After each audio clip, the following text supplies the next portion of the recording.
Hai teman, selamat datang di channel Sekate New. Jangan lupa pada teman-teman untuk like, komen, dan subscribe supaya tidak ketinggalan update dari channel ini. Mimin ucapkan terima kasih. Selamat menyaksikan. Terpaksa menikahi Pak Ustadz, season 3, bab 20. Rafael yang tidak ingin kesiangan sholat subuh memilih untuk tidak tidur. Ia bahkan bisa semalaman membaca satu buku sampai tamat. Ia bahkan mengabaikan teman-temannya yang mengajak untuk nongkrong. Lelaki itu juga menghindari Hana karena ia kini tahu jika menatap lawan jenis dengan penuh kekaguman itu dosa. Banyak dosa-dosa dari hal sepele yang baru diketahui oleh Rafael. Setelah tahu itu, ia merasa menjadi manusia paling kotor, tapi ia sama sekali tidak putus harapan. Karena tahu Allah Maha Pengampun. 10 menit lagi, gumamnya setelah melihat jam dinding. Ia sudah terbiasa begadang, jadi wajar jika tidak mengantuk. Padahal sudah masuk waktu subuh. Paling ia akan mengantuk nanti saat di kampus. Ia memilih untuk mandi agar bisa lebih segar dan tidak mengantuk sehabis sholat. Ia akan lanjut dengan belajar Iqra. Dulu saat masih kecil, Rafael sering bolos saat bagian mengaji. Wajar jika sekarang ia harus belajar dari nol. Yang sebenarnya Iqra biasa untuk pembelajaran anak di taman kanak-kanak. "Kamu nggak tidur atau baru bangun?" tanya Bu Yuni yang baru saja keluar dari dapur. Ia sedang menyiapkan kue pesanan tetangga. Karena Rafael melarangnya untuk bekerja, sekarang Bu Yuni memiliki kegiatan untuk membuat kue. Setidaknya itu tidak semelelahkan bekerja pada orang lain. "Nggak tidur, Bu," jawab Rafael apa adanya. "Kamu kan nanti pagi berangkat kuliah. Kenapa nggak tidur?" "Rafa takut kesiangan buat sholat subuh, Bu." Hati Bu Yuni menghangat mendengar pengakuan anaknya. Dulu Rafael bahkan sangat sulit untuk dibangunkan, apalagi untuk sholat subuh. Tapi sekarang dengan sendirinya ia berubah. Berubah karena ingin pantas bersanding dengan Hana tepatnya. Entah apa yang akan didapatkan oleh Rafael nanti, kebahagiaan atau kekecewaan. Rafael tidak memikirkan itu karena dirinya fokus memperbaiki diri. Hasil akhirnya urusan belakang. "Padahal ibu bisa banguni kamu, Nak." "Ibu kan tahu susahnya Rafa kalau dibanguni." Bu Yuni tertawa. "Ya udah, mandi sana biar seger."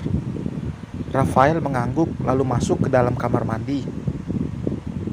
"Ya Allah, jangan buat dia berpaling lagi dari jalanmu," batin Bu Yuni.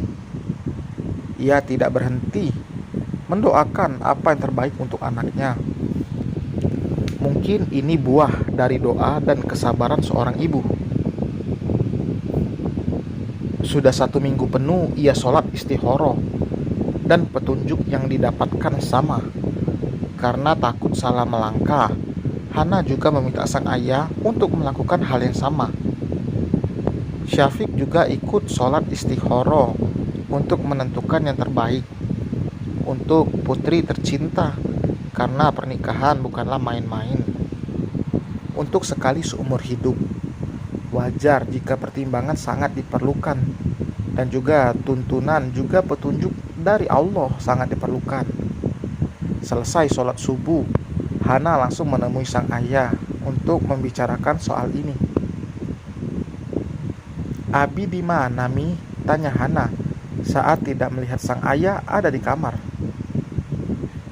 "Belum pulang dari masjid," jawab Alika. "Astagfirullah, aku lupa." Hana menepuk jidat, saking semangatnya, seolah-olah lupa jika sang ayah memang biasa ke masjid setiap subuh. Emang kenapa? Ada hal yang penting nih? Nggak bicara ke Umi aja. Hana menggelengkan kepalanya. Nanti kita bicara bertiga mi. Ya udah, Umi turun dulu mau buatin teh. Nggak usah mi, biar aku aja, cegah Hana. Biar Umi aja, tugas kamu kan masak, jawab Alika. Pokoknya Umi duduk manis aja, nggak boleh ngapa-ngapain, ucap Hana sambil menggandeng tangan sang ibu keluar dari kamar. Alika tersenyum geli melihat tingkah anaknya.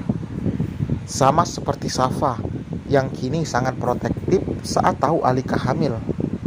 Sekarang saja Safa sedang menyapu dan mengepel lantai.